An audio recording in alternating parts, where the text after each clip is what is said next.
want to go out and like really do something. I say it, I say it again. You've been had. You've been took. You've been hoodwinked. Bamboozled.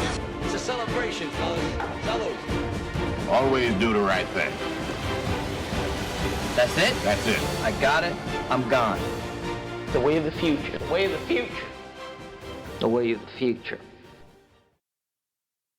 Ladies and gentlemen, welcome in to the Duel of the Greats podcast, season 2, episode 4. Folks, for those that have been listening with us, you know that right now we're sitting at Spike Lee leading the way. He's won 2 weeks out of the 3. Martin Scorsese won his first last week. Now, this week, it's gotta be the shoes week, right? Athlete sports movies. One for Spike Lee, He Got Game, starring Denzel Washington, Ray Allen, Rosario Dawson. Then on the Martin Scorsese side, Raging Bull, starring Robert De Niro, and an Academy Award-winning performance, Joe Pesci, Kathy Moriarty. These are two very well received, very critically acclaimed movies, and they are both, some of the more famous ones for each director. So this is going to be a good week. And I mentioned it last week. I think I brought up Raging Bull with Taxi Driver last week when we were talking about it. How that was Raging Bull was a movie that I first saw in college and instantly fell in love with it. Well, as much as you could say one could fall in love with such a movie, it's a very difficult movie. It's a very brutal, very raw sort of movie to watch. So it's like it's always hard to say if I ever try and like recommend Raging Bull or something, or say it's one of my favorite movies. I feel weird saying it's a favorite, because of the subject matter and how difficult it is. Whereas, Jurassic Park or Star Wars or something, you say that's a favorite. I was like, oh, okay, that makes sense. But anyway, so but I saw Raging Bull in college, and that was when I first became enamored. And that was, seeing Raging Bull and Taxi Driver both in college, very close together. That was when Martin Scorsese really sort of took off in my eyes, and where I was like, okay, obviously I'd liked some of his movies, but as I was getting older, I was really starting to a little bit understand film more and understand and how filmmakers work and everything. And I was like, okay, that was when Scorsese really became one of my favorite directors.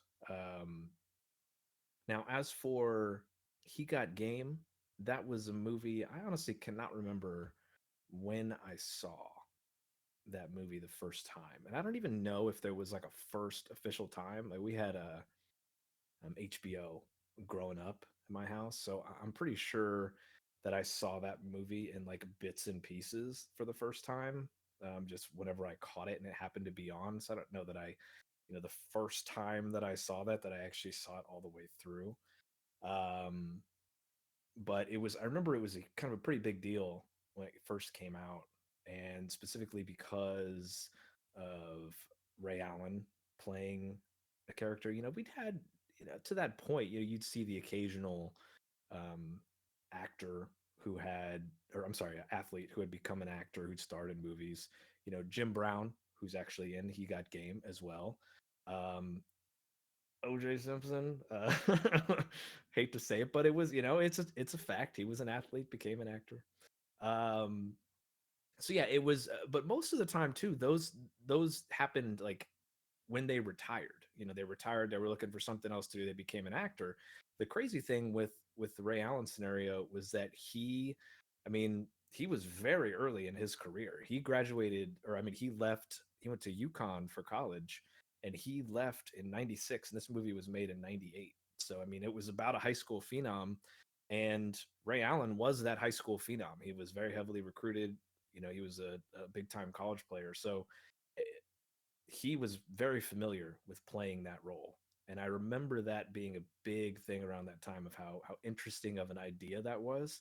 And it goes to show um, and always kind of made you realize with Spike Lee, like there's some you could see something like Michael Jordan and Space Jam. You can kind of see it as something could be a gimmick, but in this particular case, especially with Ray Allen, where he was in his career and everything, it was really just more, I think, sticks out as showing how Spike Lee is just such a different thinker and such a, not averse to taking risks. Because if you're going to have a movie centered on someone like that, and you're going to have someone who is not only young, but never had any acting um, training or anything like that, then that's a hard sell. But he made it work, and I think it's a testament to Spike Lee's skills. And I remember that being a big thing at the time. But those are my my first experiences with this movies. What about you guys? What do you remember from your first experiences with these? Raging Bull for me was definitely a college movie. Watched it for the first time in college, then re-experienced it as an adult and had a different appreciation for it, as you often do when you're an adult. He Got Game, if you just kind of mentioned this, is it kind of falls in this category of the 90s were really obsessed with maybe NBA players can act. Like maybe they can do that. So Space Jam was like the shining example. The movie that I compare this one to a lot is frankly a really great movie called Blue Chips, which had Penny Hardaway and Shaq and Nick Nolte. I love that movie, Um, and I completely forgot about that. It's a good one. It's a good yeah, point because those and guys were is all young too, like Ray Allen was when they made Yeah, this. yeah. So I kind of compared He Got Game and Blue Chips are the two companion pieces in my mind. I think very similar to you, Jeff. I don't remember the first time I watched He Got Game. Um, I have a distinct memory of me wanting to watch it maybe when it first came out, probably being a little too young, and my father at the time realizing that I was probably a little too young for there's a lot of sex scenes. It's not just about I'm 13 years old and I think it's just about a basketball player, and it's obviously about a lot more than that. um, so then I caught it on HBO probably when I was later in high school and in college, and I think I've just kind of caught bits and pieces of it. I think this week might have been the first time I ever sat down and watched it from beginning to end, even though I feel like I've maybe seen the entire movie in bits and pieces in some form. So those are kind of my experiences. What about you, Steve? First time for both movies for me. So it was very, very What a fun. treat! I What a know, to treat for go in you this week. completely clean, because I'm not even entirely sure that I've seen a whole lot of clips or videos of these movies. So it was yeah, it was nice to have a completely blank slate. I don't think I think this might be the first time this has happened where I had no, prior conceptions really, or prior perception about the films since we've started this podcast. Because I think even in the first season, I knew something about the films. So, Raging Bull, obviously, I know it's got a reputation as being one of his best movies, but other than that, I didn't really know much except that it's a boxing movie. So, it was certainly a journey on in both films. Both directors took me on a wild ride. Yes, they did. And in a rare situation, this is the Spike Lee movie. He Got Game was actually longer than Raging Bull, which is crazy. Martin Yeah, that was Scorsese is not known for his brevity, so these guys, by the way. I sat down today at lunch and I plotted out the rest of our movie watching, for me at least, trying to schedule it out. And these guys are almost like clockwork. Spike Lee, 2 hours and 15 minutes. Scorsese, 2 hours and 45. Although in the last few years it's been dragging farther and farther out. But yeah, 345. but almost all of these movies, except for a couple exceptions, it's really crazy. It's almost like they plan it. So we have to Yeah, buckle in. buckle in indeed. So, first, I want to start with talking about He Got Game. So, um, this is interesting to me. So, we already talked about Ray Allen, right? First being his young, he was 20-ish, or no, 21-ish, 22-ish, maybe when they made this movie. And so he's young and no acting talent. And, you know, there are points where, or I'm sorry, I said no acting talent, no acting training. I'm sorry. Um, but the How do you really feel? yeah, right. Um, there were points where it was just kind of like, did he make the right decision? Meaning Spike Lee, like to make this sort of experiment. Um, and then kind of by the end of the movie, I had come around on it, and I was like, okay, Ray Allen, he wasn't gonna win any Oscars or anything, but he gave a performance that was fit for the role, and surely it had to be good for him being so close to what he went through. I'm sure he could kind of remember exactly how everything went for him, and all that sorts of things. So I'm sure he had a lot to go on. It's almost like being a method actor without being the actor. You're just the method, right? Um, and to go up against Rosario Dawson, she was young at the time, but like you can see in this movie the talent that she has. I love Rosario Dawson. She's one of my favorite actresses. So I had completely forgotten that she was in this. And then, but then he's going, squaring off with Denzel Washington, who is even at that time, he was a legend. He had already made Malcolm X. He'd already won an Oscar, and then you've got Ray Allen coming up in there and going so many scenes where, and it's not like they're just together acting in the scene, like they have to literally confront each other in damn near every scene. And clearly Denzel Washington is the better actor, but the fact that Ray Allen could even somewhat hold his own, I think was pretty impressive, and not only is a testament to him, but I think is a testament to Spike Lee and to Denzel as part of that movie to be able to make that go. And that's probably the greatest success of the movie, I think, is to take someone like Ray Allen and sort of elevate that. Because from my standpoint, I feel like the movie, there was a lot that He Got Game wanted to say, and unlike Spike Lee so far, I feel like with He Got Game, it didn't quite dive into enough any of these particular topics, right? There was, you know, corruption in the prison system, right? The fact that it's all it takes is a governor wanting a kid to go to school and they can essentially commute a murderer's sentence, right? Which is the whole crux of the film. There is the idea of how, um, you know, kids that maybe come from a poor neighborhood and maybe come from a broken home of some sort, and they can't, they're really athletic, they're really good at one thing, and so they're exploited by all the people around them for whatever they can get out of them. And it's a tough world for a kid of that age to navigate. And I think they did a really good job of showing how difficult that must be.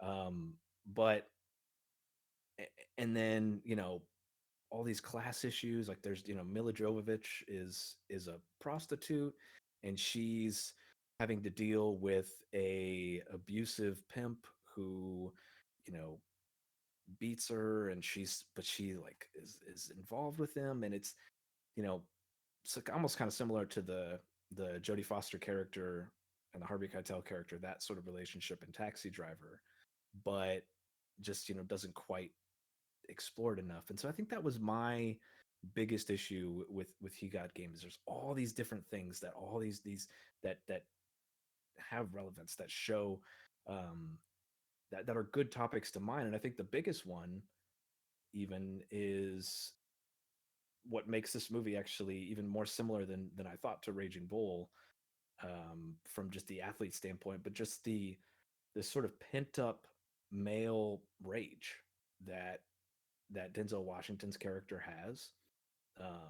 And he again, they display it, they show it, but I just didn't feel like you really got enough of a feel for what exactly they were trying to explore. Because as soon as they seemed like they started diving into it, then it would just kind of switch off to something else. And so it felt like, to me, it just fell a little short in that area. And I was actually kind of surprised because after I look up reviews and stuff after watching these movies sometimes, because especially a movie like this, 26 years ago it came out. What did people think at the time? And Roger Ebert loved it, and he said it was Spike Lee's best movie since Malcolm X, and said Denzel Washington was great, and Ray Allen was good, and all that. And I was kind of surprised to see that, because I didn't go through the movie thinking like, oh, this is a great movie. I was like, oh, okay, it's good, but it's just kind of, it's falling short a little bit. But yeah, it's as far as critical concerned, I am the outlier in that scenario. It seems like it was much more critically well received than my personal impression watching it again now. But I mean, what did you guys think? Did you feel similar on that regard, or am I, you feel like I'm off base here? I think that it definitely it's it's an okay movie that I think is punctuated by some really great moments. I think the use of Aaron Copland to score the film is a really brilliant choice. Kind of brings home this idea of like basketball is kind of a universal game and can be played anywhere, and is played across class divisions in the United States of America. You can have a basketball hoop anywhere, and it can be played anywhere. And I think Spike Lee does a really good job of making that point, and of course using Aaron Copland, this great American composer, to emphasize those kind of moments. There's the slow motion montage at the beginning where it just shows basketball, pick up basketball games being played everywhere. I think is really kind of a brilliant choice in terms of being the scene for how this game affects so many different people and affects so many different people's lives. Um, I think that the casting to me is a little bit interesting because I do think Ray Allen is good in this movie. I think for what he's being asked to do, I think he's pretty good. Based on my reading of the film, it's and the background information about the film, it seems pretty clear that Spike Lee was always intent on casting an actual basketball player to play this part. And yet there's not like a ton of basketball in it. Um, it does kind of make me wonder what would have been easier. I mean, obviously Spike Lee made a creative choice that he was very much going to do this, and he was thinking about that when he was casting it. But I kind of wonder why I guess what's easier? Is it easier to teach a basketball player to act or an actor to play basketball? Because Well, there's just because, just sorry to interrupt, but just like Denzel Washington, I mean, he had scenes where he's playing basketball and he right, looked and fine, right? yeah, And I and mean, I'm not sure what his background is with basketball, but it's like it's manageable, and it's a movie. Like you can make anybody look good doing something. You can manipulate things in such a way that I think it could work. But he clearly made a creative choice, and I think would it have paid off better if they had cast an actor and maybe had that actor play basketball? I don't know. I think Ray Allen is actually pretty good. Um, again, Jeff, like you said, I don't think he's going to be winning any Academy Awards, and he certainly didn't make acting a central part of his life and what he wants to do. But I think he's good, and I think there's some things that he's asked to carry throughout the film, and I think that he does a pretty good job with it. I do think that um, some of the stuff is a little forced and a little unearned. I think the entire story with the neighbor and the pimp is completely forced and completely unnecessary. And Denzel Washington's relationship with that character, you could have cut that entire thing out of the movie, and for me, it would have been a better movie. I just thought that entire thing was really really forced. like So it's kind. they have a, sorry, they have a culmination, right, of that relationship where like they sleep together, and it's this like, hugely romantic moment, and it's, yeah, completely unearned. I wrote that down. That's Yeah, exactly. a lot, and there's a lot of sex in this movie. Um, they're using sex in the story. He's being enticed with sex and sexuality at these colleges, and they're setting up women with him. I feel like maybe some of that is a little bit earned. I feel like, again, just the sex scenes in general felt a little bit forced, and then particularly with the relationship with the neighbor. Um, I don't know. it was again, I think it's a good movie that's punctuated by some really great moments. I would not necessarily call it a great movie. I will very quickly offer my red hot take for the week. I want to be clear before I say this red hot take. I think Denzel Washington is a phenomenal actor. He is an iconic actor. He is absolutely one of the great actors of his generation. But I do find him when I watch him in movies, it's a little bit hard for me to lose him in movies. And I kind of feel like a lot of his movies, he goes to one of two character archetypes. He's either the I'm a badass, I'm a big tough guy, I'm a gangster, which is kind of this movie, or I'm a wise teacher of young people. And so, Badass Gangster is this movie, and Training Day, and Equalizer, and American Gangster. And Wise Teacher is, Remember the Titans, and Malcolm X, and The Great Debaters, and Fences, and I just kind of every time I see him act, it's kind of like, okay, which version of Denzel are we gonna get? Oh, okay, it's this one. And again, I want to be clear: of those two versions of those characters, is he the very best person at playing those two things? Yes, he is absolutely brilliant when he does either of those two things. I do just kind of feel like a lot of his movies, I see that performance as like, okay, it's going to be this one or it's going to be this one. I love Denzel Washington. He's a great actor, but that is my hot take. And so watching this movie again, I'm just kind of like, oh, okay, it's like the I'm a badass character. That's what we're going with here. So it's my take on it. Steve, what do you think? Acceptable. That is sufficiently hot. That is Okay. acceptable. All right, fair enough. I'm not going to touch your hot take. I think I probably kind of agree with it, but I also think that the vast majority of our most beloved actors and actresses probably, you could say that about them. It's very, very few rare ones that really, Well, that's really. like the classically trained actor, right? That's who you don't remove yourself from the character, like you become the character, right? Like Jack Nicholson, like I know it's Jack Nicholson in every movie, but he's still good. And, so it's not Daniel Day-Lewis, right? Where Yeah. it's like, oh my God, he's completely changed everything about himself. But Like even some of our very best, like at least for me, who's someone that's won a ton of Meryl Streep. To me, like I still realize it's Meryl Streep. But unlike like a Gary Oldman to me just disappears in roles. I'm like, oh my god, I forget that's him. But Leonardo DiCaprio, I remember that's him, even though he's very good at it and very good at becoming different roles. Anyway. So I think it is. I think I agree with your hot take. I just don't know. I don't know if it's so hot. I don't know. Maybe it's lukewarm. I think it's red hot. Red hot. I think we had a little sizzle spicy sound spicy. effect Do we have a to this sizzle sound to effect, this Brandon? absolute Brandon's not red even listening. hot take. This is like this is the fajitas Maybe coming out of on the border, baby. Exactly.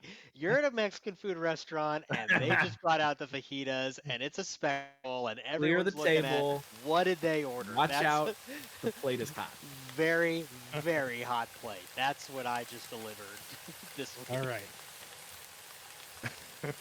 I don't know where to go from there. I guess we'll have some fried ice cream and some sopapillas then, and talk about the montage, because that's the thing that stuck with me the most about this movie. You guys have said I think everything I wanted to say about it. My thoughts don't really deviate that much from your overall assessment of it. I think this is, I don't want to totally just rip off someone's idea here, so I'm gonna give them pardon me, citation here. And of course, I can't find the name of the person that wrote it, but it was in Time Out magazine when it first came out. Time Out London, excuse me, their review. They said, most scenes play too long with a surplus of ideas, textures, tones, and characters. And after 134 minutes, it's clear Lee's problem with closure hasn't gone away. I think that perfectly encapsulates my feelings about this movie, too. And it kind of is becoming a recurring theme with Spike Lee. His very best movie that we've watched so far, Do the Right Thing, and She's Gotta Have It, really, I think is kind of up there with it.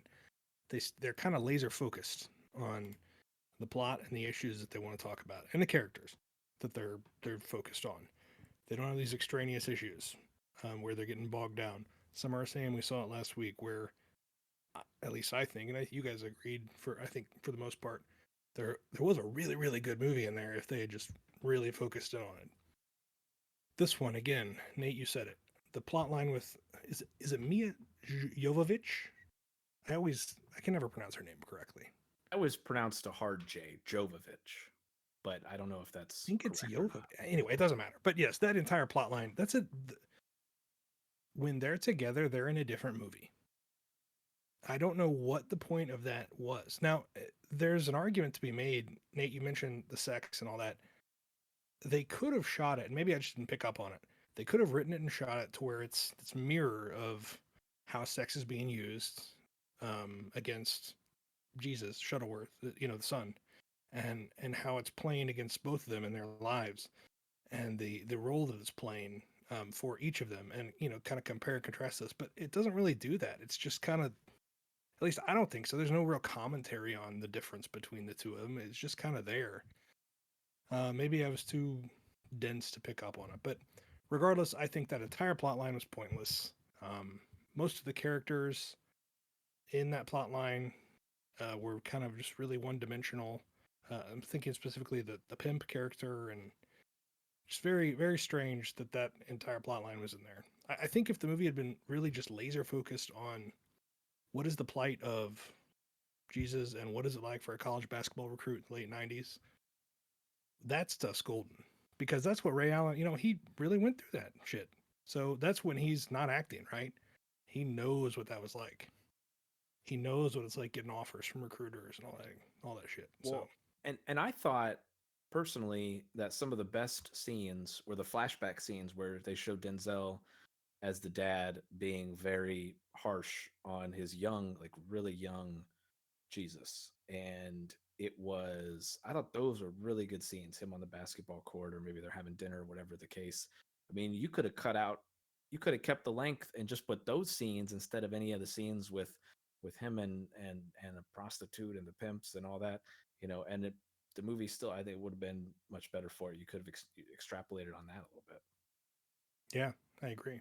In fact, so really there's three kind of threads. There's the him being recruited, there's the father-son dynamic, and then there's the weird, I guess we'll generously say the Denzel Washington's extracurricular activities / jail, going back to jail thread, which includes the prostitute.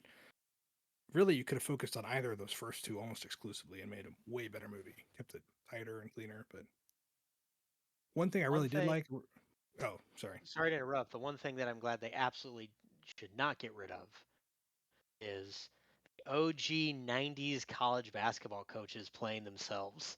That was fantastic. You got Dean Smith in there. You got Roy Williams when he's at Kansas. Yep. I loved that part. And I'd forgotten that. That was the part that I really watched. So I was like, man, I didn't even remember this at all. And then when it was going through all of them, it was like, this is great. This makes me think about college basketball I grew up with and all those John identities. Thompson and John I know. all those like legendary coaches. And it's not like any of those were flash in the pan coaches that happened to be good at that time. Like they were Lute Olson, Jerry Tarkanian, like legends of the game. Like that was cool, yeah. And then they also tied it in later at the Sports Center where they had some of the NBA guys, both players, and like Rick Pitino and George Karl, and yeah, I knew the college coaches were coming because Jeff, you had mentioned something the day before, so I was on the lookout for that. And when that happened, I was smiling from ear to ear. So I started my opening thing here, referring to that opening montage, which Nate, you also referred to. To me, that is the best thing, and a little bit of a foreshadow. I think that's the best thing in either of these movies, is the first 5-10 minutes of this movie is the basketball montage of kids all across the country. Now that is a hot take. Yeah, I know. I'm a pretty big basketball fan, specifically college basketball, but I wouldn't even claim to be the biggest college basketball fan on this podcast between the two of you. Nate's the biggest one I know. Jeff, you're probably bigger than me even. But it gave me the chills. So That was very, very well done. That alone was worth the price of admission. If anybody out there is listening and thinking about the movie, you should at least go watch that if you have any interest in basketball whatsoever. And John Turturro playing Oh a yeah, yeah. slimy college basketball coach that's just hamming up, just saying used car salesman, most just I wrote out that there down. shit to Used just car like salesman. I loved it. And it was like and I loved that they let us in on the joke, right? Like, because Ray Allen and the other guy that was showing him around campus, like they kept looking at each other, and they were both like, "Yeah, this white guy didn't know what the hell he's doing," you know. And it's like, okay, yeah, this makes sense there. So yeah, that was pretty funny. There's even that scene is I compared it earlier to Blue Chips. There's almost an identical scene in Blue Chips where this movie he goes in, he's in the arena, they kick off the lights, they have little spotlights, and they have like an announcer say his name. They do the exact same thing in Blue Chips when they're trying to recruit those guys, the Shaq character and the Penny Hardaway character. And I'd forgotten that too, and I wrote that down. I was like, this is like I remember this, like connecting this Who with did Blue it Chips in my first? mind. Like that's exactly what it is. That Blue Chips did come first. Yeah. So they did it first in Blue Chips, but I was like, yeah, that's exactly the same scene. They did the exact same little gimmick there, trying to get the guy to come to their school. How many And times has that happened in gyms across, arenas across the country in the last 30, 40 years? well, shit. When I mean, I was not an athlete, but when I'm an accountant, and it's actually like you do get recruited out of college to be work at accounting firms. And I went to a interview, and there were a bunch of us that interviewed, and at the end of the interview, they had this little slideshow, and they made these mock-up business cards for that company, and they put all our names on it. I mean, that's essentially the same thing, right? So yeah, I mean, this is that kind of It's thing the happens. exact same thing, Jeff. The Exact, exact same completely thing. exact Here's same an thing. They AI should have generated cast picture of you in the you. movie. That's Hey, what they- I have as much acting Um, training as Ray Allen. That's So hey, true. we're That's he's okay. in true. an 8-week course with an acting coach, so he committed. Hey, there we go. We can do this. We Did you can make guys this happen. catch? I did want to mention this too, just because I thought his character was really fun in a small part. Bill Nunn, Radio Raheem, as As the Jesus' dad, yeah. uncle.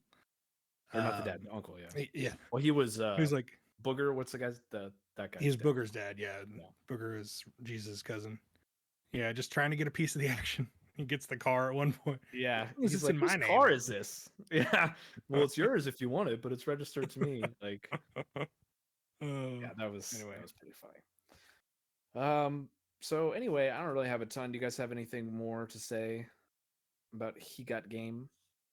Not a huge hip hop guy, but it was kind of fun. Public Enemy, they had their own little He Got Game song. I assume it was written for the movie, Mm-hmm. not vice versa. I don't know. I remember that was big when it came out because of the movie. Okay, makes We've sense. got man, there was a time in the 90s and 2000s when like movie soundtracks were a big deal, and not like Yeah, they had original songs, like one-off original songs, Yeah, and they did. entire albums worth created for these soundtracks. Godzilla, say what you want about the Yeah. movie, that soundtrack was a banger. Actually, I mean, I probably shouldn't say that now because P. Diddy was on the main song, so we don't need to talk about that. Didn't age well. One of the biggest Um, things I remember about Mission Impossible 2 is Metallica like rocking out on top of a rock formation Yeah. and in the music video. Spider-Man, that soundtrack was Yeah. that thing sold like crazy. Oh geez, Brandon. No. Anyway, so we can move on to Raging Bull here. So I mentioned at the top of the show that after seeing this the first time, I immediately jumped into becoming one of my favorites. And full disclosure, this movie has been in my personal top 10 list for since that time. So over, I mean, shoot, almost 20 years ago now we're talking. So it's I mean, this movie it's a legendary movie. I think it was on the most recent AFI list. I think it was like the number 21 movie. greatest movie of all time or something, and or maybe even inside the top 20. I'd have to look that up, but it's up there. And I mean, this is just a it's just a stone cold classic. Like it's just an absolute um what Steve, what for what? You can unmute yourself and talk. It was It's fourth. number 4, yeah. Oh, it was Jumped four. it Oh jumped to number wow. Yeah. 4 on the Oh, so I 2007 must have been list. It I must was have been 20 and thinking it of moved up to the 4. Oh, okay, wow. So yeah, there Yeah. you go. So yeah, And top yes, I five know I movie can of all unmute time. myself. I was trying to make it smooth, damn it. I know, but I was like four. What are you talking about? Did I miss four of The something? Final Four is this weekend. Tell me. Yeah, look at Did that. Timmy fall down a well? What is it, Um, boy? But yeah, so that's yeah, I mean that's quite the come up. yeah, right. And I mean, just to be number 20 is great. I mean, because we're talking again, this is just according to AFI, so take that for whatever it's worth. But the American Film Institute, they know something of what they're talking about. And yeah, so then to jump it up to 4, I mean, it's just a phenomenal film, and it is Robert De Niro won the Oscar, deservedly so. One of the best performances maybe in history. I mean, he committed so much. Like I believe his nose was a prosthetic, but everything else, like he put on that weight for the end when Jake LaMotta retires and starts putting on a bunch of weight. He did that all himself, and I believe he said it was so difficult he would never do anything like that again for a role. But I mean, he did all that. He fully committed, and you can see it on screen, man. It is like the Jake LaMotta character is one of the most like raw, just intense characters in the entire history of film. And I will say, well, the craziest thing to me, and I remember this even the first time I watched the movie, is as good as Robert De Niro is, and as legendary as he is in this movie, I think Joe Pesci goes with him punch for punch, pun intended, in this entire movie. And I think this is hands down Joe Pesci's best performance. And the fact that he didn't win for this just blows my mind. I meant to look up who beat him that year, and I didn't do it. But so maybe Brandon can look that up while we're talking. Who beat Joe Pesci in 1980 for the supporting actor Oscar? But he like Timothy Hutton for Ordinary People. Ordinary People. Look at that, unreal. Um, I mean, I've never seen Ordinary People, so maybe he did deserve it, but I find that hard to believe. Now, and I just think, and I remember this scene stuck out the first time I saw it as well, but watching it again, there's a scene about 2/3 of the way through the movie, maybe, and it's kind of the turning point in the whole film for when Jake LaMotta's downslide really happens, and there it's Robert De Niro, Joe Pesci, Jake LaMotta, and his brother Joey. They're watching TV in the living room, and the TV's on the fritz, and Robert De Niro's back there trying to fix it up, and as he's eating a sandwich or whatever, and then his wife comes in, says hi, and then she goes upstairs, and then there's this argument that happens between Jake and Joey as brothers, and this has to be, in my estimation, one of the best single scenes in cinema history. Like the acting from both of those actors is just unbelievable. We just go from one emotion to the next. It's defensiveness, it's anger, it's hurt, and Joe Pesci, when like at one point in this conversation, Robert De Niro is accusing Joe Pesci, did you sleep with my wife? Did you sleep with my wife? And he's just like, you can see just like a short little bit of hurt. Like he's genuinely hurt that he asked that question. And then he remembers what kind of an a-hole his brother is. And then he gets mad. And just being able to shift and show that quick little bit of emotion and then get out of it into another emotion and make it feel like real and just raw. And it's just amazing. I'm just captivated by that scene every time I watch that movie. And it's just so phenomenal. And that acting is pretty much just on par throughout the whole film, and it's just it's just a sight to behold, if you will, to not be too be too praised. But I can't really sum up exactly just how great this movie is in my eyes. So I don't know. I could keep going for a long time, but I'll let you guys weigh in here. It's I think it's an amazing movie. I'll add even a little bit more to the De Niro performance. He was actually trained by Jake LaMotta for the role, and he got to a point where he actually entered some actual, like the actor Robert De Niro entered some actual middleweight boxing matches, and supposedly won a couple of them, like totally amateur boxing matches. And there was a quote that I think has floated around for years that the real Jake LaMotta said that like he could have been like a decent amateur middleweight boxer if Robert De Niro could have done that if he would have kept up with it. He could have I don't been know. a contender, Yeah, perhaps. exactly. And I don't know anything about boxing, so I don't know if there's any truth to that, but it's obviously a terrific acting performance.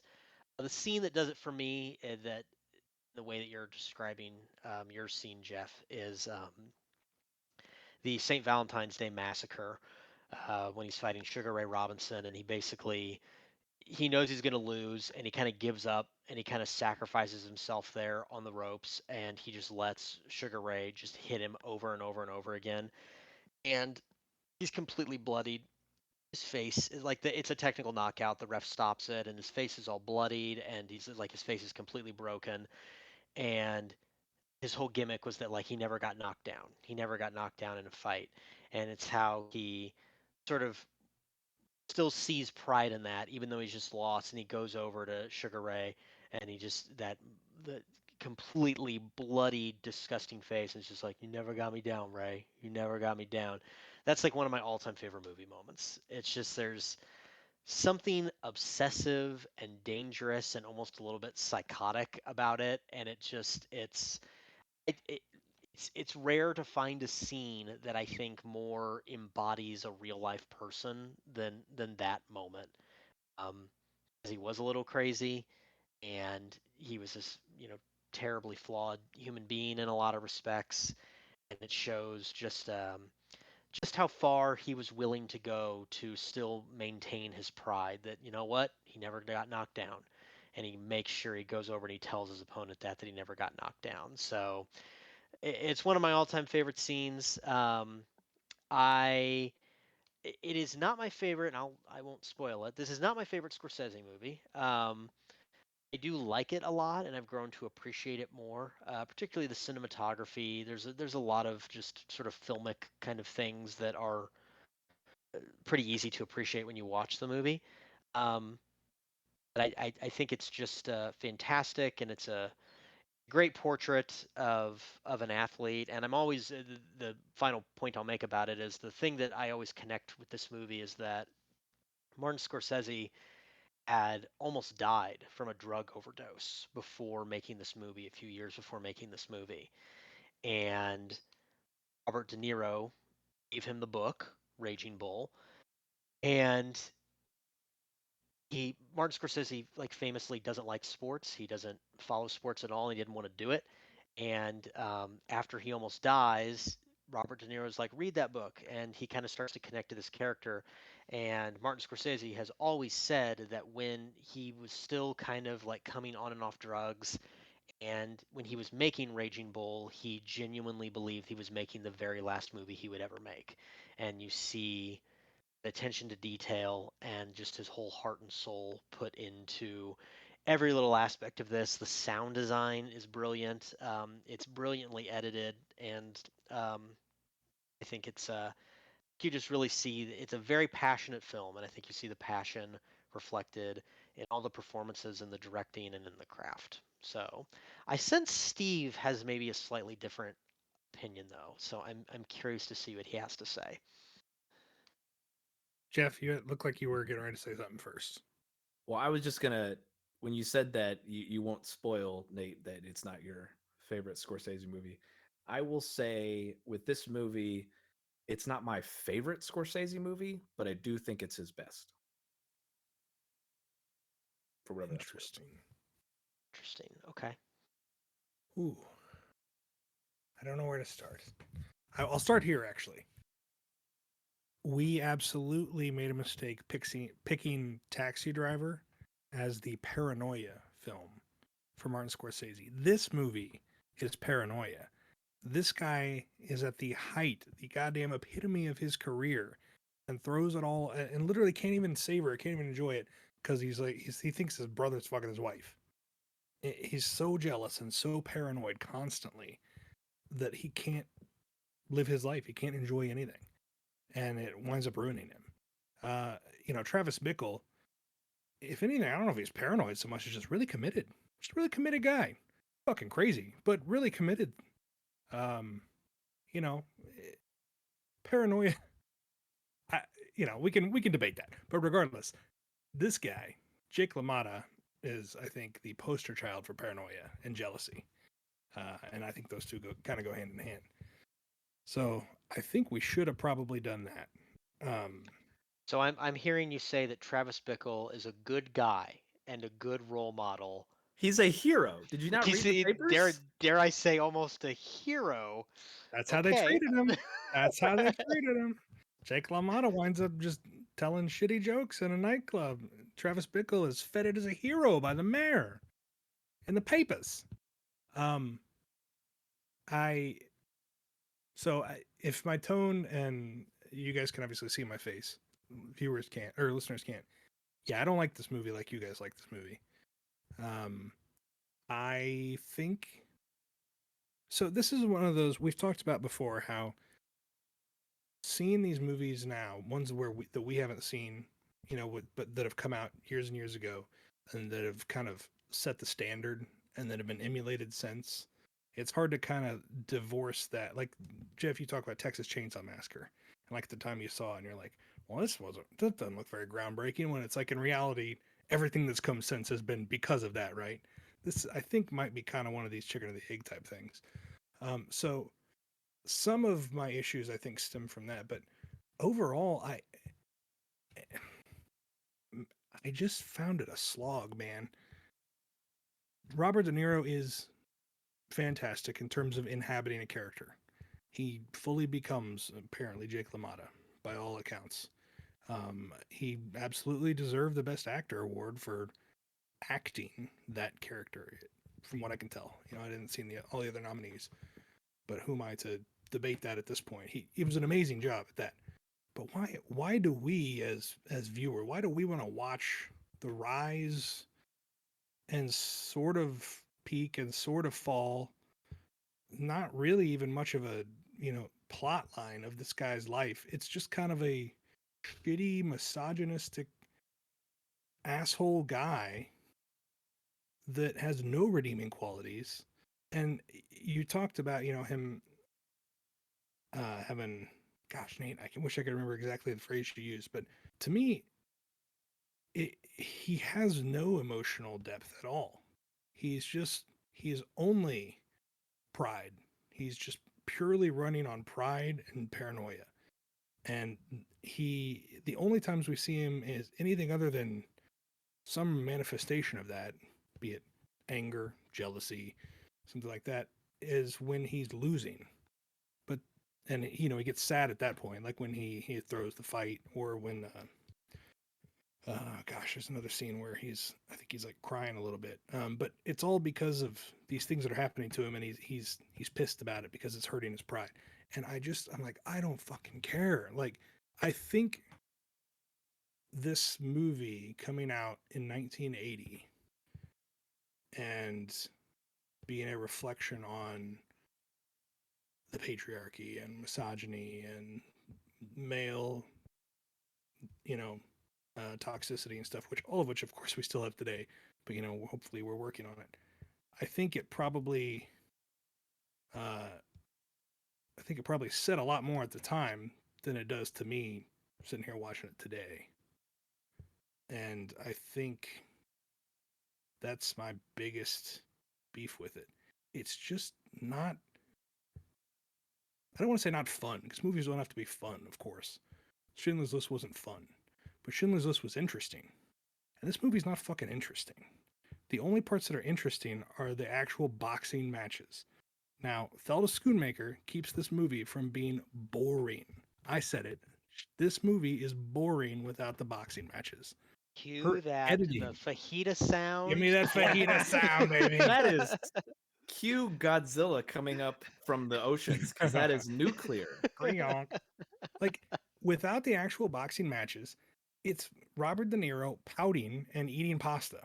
Now, okay, I take that back. Steak eats steak. That's No, true. He I've does. seen he's He does eating eat steak and a sandwich. There is one huge exception to that, and you mentioned it earlier. The scenes with him and Joe Pesci. You're right, Joe Pesci, he nailed it in this, and he deserved to win an Oscar for this too. It was his first major role. I didn't realize that. He was like, they found him just. I think they said he hadn't had any sort of role at all for like 4 years. He was working as a waiter when they got him for this. So this put him kind of back on the map, or not on. It put him on the map. Period. So, yeah, those are my thoughts on it. I think that what both these movies, and Steve, I'll agree with you. I mean, I won't really agree with you, but Don't agree with me. The I'll AFI accept the goddamn point. best American movie since cinema started. So I'm wrong, clearly. I'll accept the point that you're making. I think what I like about both of these movies, and I think a reason that they are good to pair together, is because I think that it is interesting that both of these filmmakers, in our week about athletes and sports, and probably they're two movies that have more to do with like a direct story about sports than any of their other films, is that these are sports movies that do not even go near cliche. There is no big final victory. Yeah. I mean, the climax of He Got Game is this kind of combative father-son pickup game, which is fantastic. Again, I think the climax of Raging Bull, there's a few different spots, but I think it's the part that I brought up earlier where he just gets the ever living shit beat out of him and he loses, and it's more just about like, well, he never got me down, and there's no big victory for them. I mean, it's kind of Raging Bull particularly is very sad at the end. He kind of loses everything. He is a bad person, and loses everything, and he's trying to pawn off, like jewels from his needle belts and all this He can't even stuff. do that right. The jeweler, the pawn guy's like, you should have brought me the belt. I could have given you Yeah, money for the whole damn yeah. belt. So like he can't do that What a right, and then he's like moron. talking. The last scene is this great thing where he's talking in the mirror and he's just talking himself up, and it is kind of a pathetic. It is very much a pathetic image, but I appreciate. I'm not surprised that both of these filmmakers. There's no cliche here.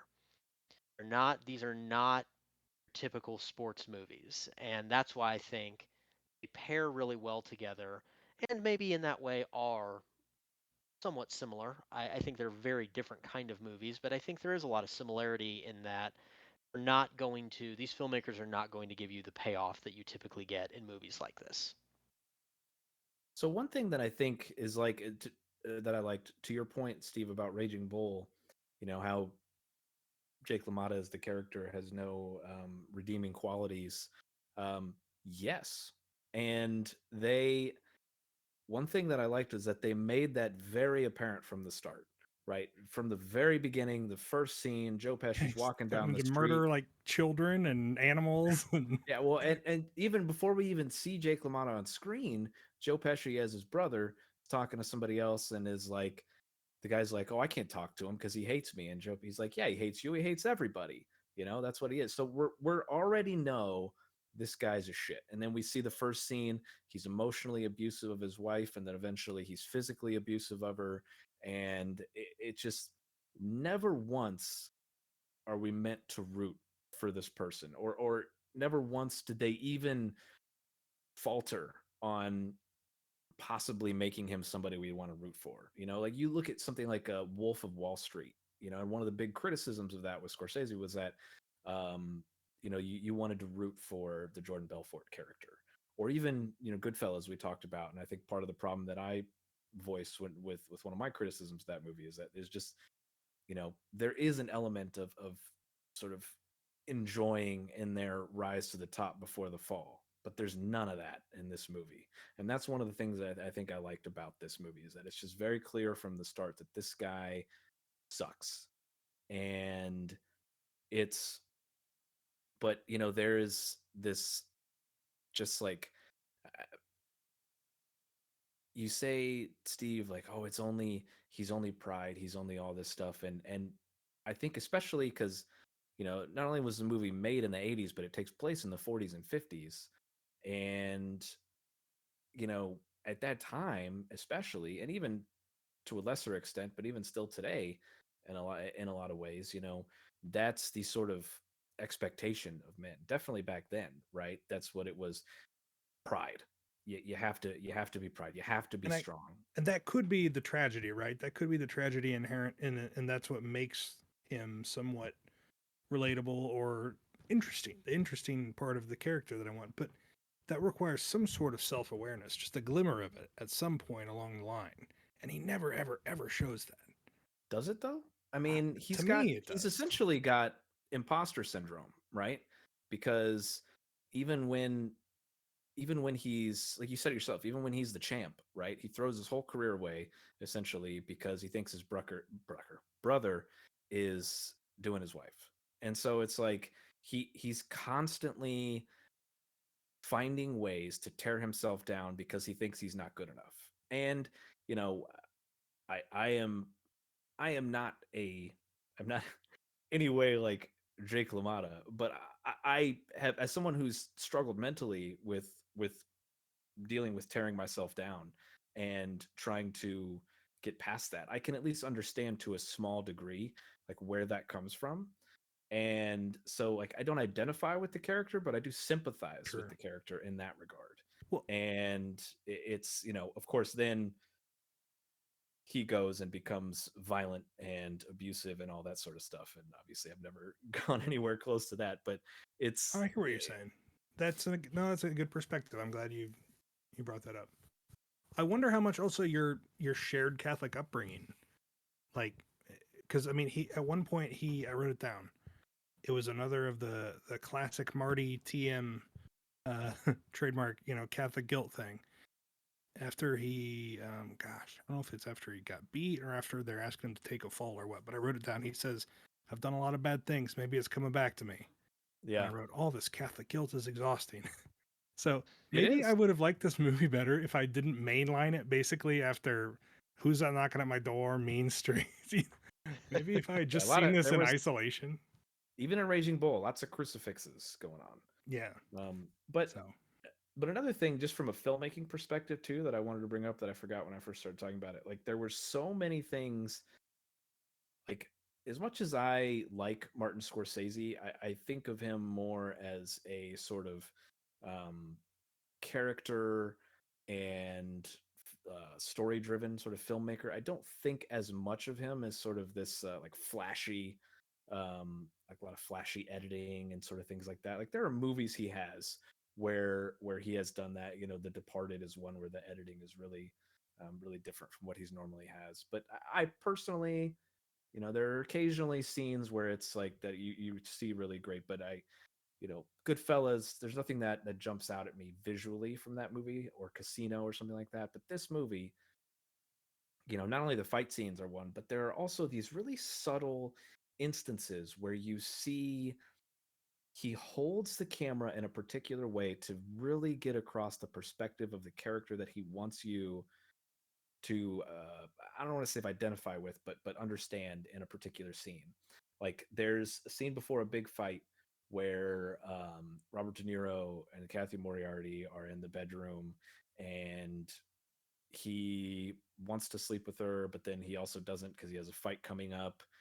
And the scene starts off, and we get sort of almost an over the shoulder shot of Robert De Niro sitting down with his legs kicked up, and then Kathy Moriarty character, Vicky is her character's name, coming out of the bathroom towards him, right, in a very sensual way. And then by the end of that scene, at one point, he's Jake is trying to stop himself from being turned on, so he's literally pouring ice cold water on his junk. Um, but then, she comes in there, and as he's doing that, then she starts like kissing his neck and everything, trying to keep him turned on, essentially. And there's this sort of power dynamic shift right there, and it's part of what leads to Jake's downfall. And then at the end of that scene, Vicky leaves the bathroom, and we see the exact same shot that the scene started with, but she's sitting down and her legs are kicked up and it's over her shoulder, and we see Jake in the bathroom. And it's this really interesting scene where you started out with one angle and you come back from the next, and you sort of get the understanding of the power dynamic shift in that relationship and how that sort of leads to Jake's downfall. And there's another scene as well where um, the camera stays on Vicky for, I can't remember which scene this was now, but the camera stays on Vicky as everybody else around her is talking, and the camera's at waist level for everybody else. But you can hear them, you can see them moving around, but the camera stays on Vicky, and just little things like that throughout the movie. I just think from a filmmaking standpoint, just make this one of the best if probably the best in my eyes for Marty.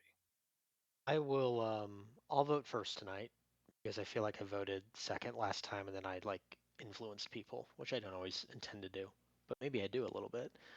Um, I will vote Raging Bull tonight. And I will say I was surprised that I thought again, the moments that I liked in He Got Game were really, really good. The reason I Raging Bull gets my vote is because He Got Game, for better or for worse, and this at the end of the day, there's certain things that they couldn't have predicted and they couldn't have known. He Got Game very much feels like a movie made in the late 1990s. And all the people in it, and again, that's not the fault of the filmmakers, but it obviously has people in it, and all these things that kind of, I mean, the things that we liked about it is like, oh, it's all the old 90s coaches and Roy Williams when he's at Kansas and stuff. The movie feels dated. It feels like a movie that was made in 1998.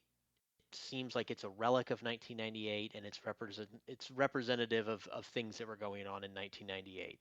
Raging Bull could be released right now, this year, this minute, and be just as widely acclaimed as it was in 1980. And I don't know if that's black and white cinematography.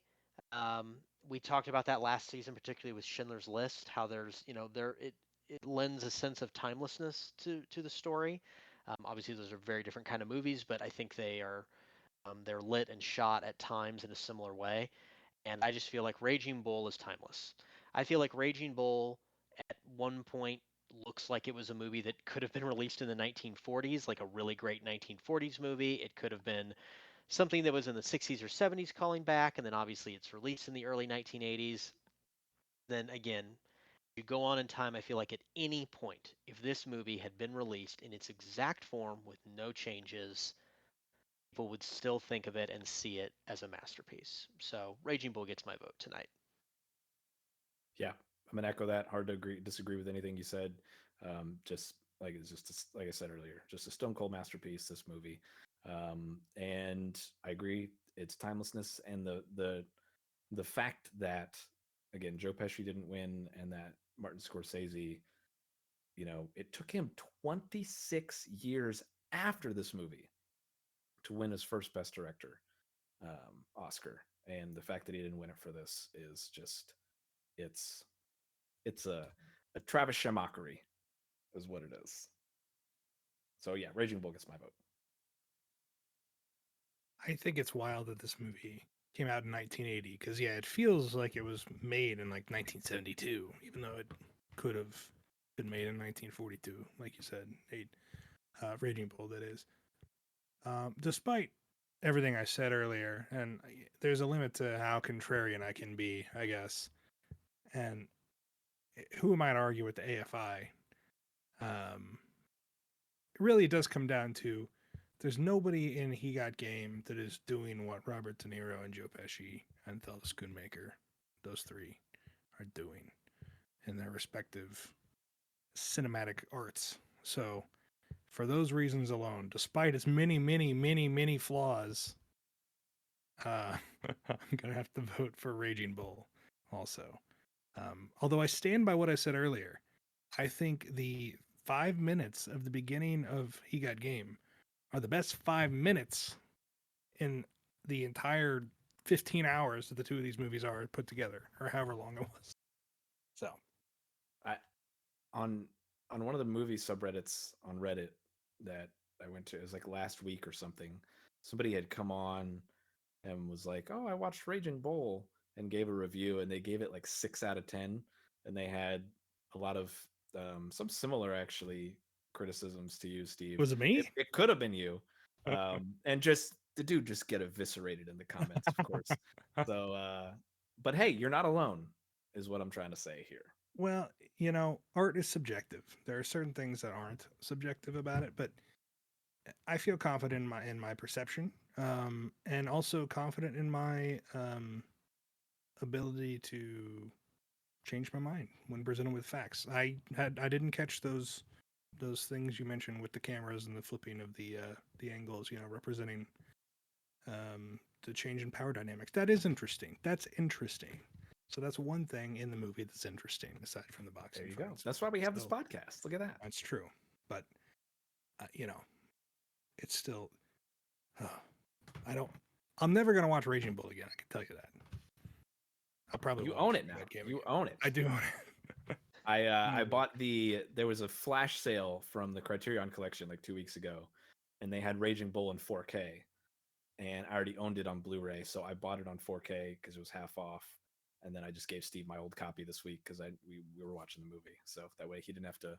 I don't know if it's streaming anywhere if you would have had to rent it, so I saved you $4 if you had to rent it. But I can't find any of these movies to stream. It seems like these two Yeah, guys. I've had to pay for all of them so far this season, except for one. I think She's Gotta Have It is on Netflix because they have the TV series The on there as well. Which, But by the other than way, that- April 1st is when we're recording this, guys. We're rebranding the podcast. This is a She's Gotta Have It mini-series watch-along. That's Heyo. Starting with episode 1 next week.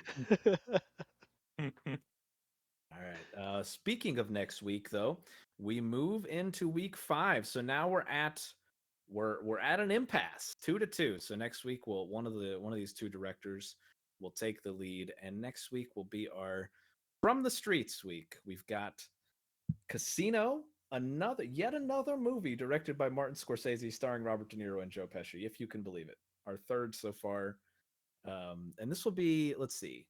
What is that? 1, 2, 3. This will be the 5th straight week of a Robert De Niro movie. Is that right? 1, 2. yeah, because Mean Streets, yeah. he was in Mean Streets. Yeah, so our 5th straight week we'll have Robert De Niro. I promise he won't be in every one, but it's also hard to find with. Are you sure you can make that promise? I Yeah, guess he's not in. Maybe Last maybe I Christ. need to. There you go. But Harvey We at least Keitel, got you one. might as well. Yeah, we got one of them. But Spike Lee, it's John Turturro was in Raging Bull too. Like there was a very brief moment. He was just some guy sitting at a table, but he was there. So but Spike Lee uses Radio Raheem. He uses a lot of the same characters too. Anyway, so Casino and Clockers next week. This will be an interesting week. I've seen Casino. Clearly, you've heard me talk about it so far in the season. I have not seen Clockers, so I'm worried that we've set up set up Spike on a fool's errand here, because